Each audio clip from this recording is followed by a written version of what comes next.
قرون وسطیٰ کا دور یورپ کے لیے مذہبی حوالے سے تکلیف دہ دور تھا۔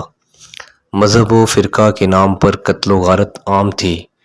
کیتھولک اور پروٹسٹنٹ کے درمیان لڑائی جھگڑے، الزامات عام تھے، حتیٰ کہ اگر کسی سے کوئی سیاسی اختلاف ہوتا تو اس پر مذہب کی توہین کا الزام لگا کر پار کر دیا جاتا۔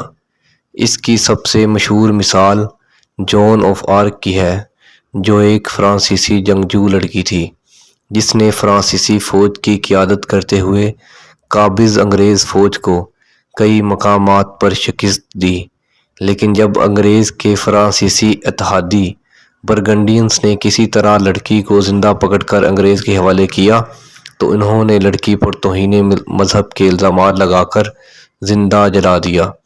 17ویں اور 18ویں صدی تک بھی یورپ کی کئی قوموں میں مذہبی انتہا پسندی موجود تھی۔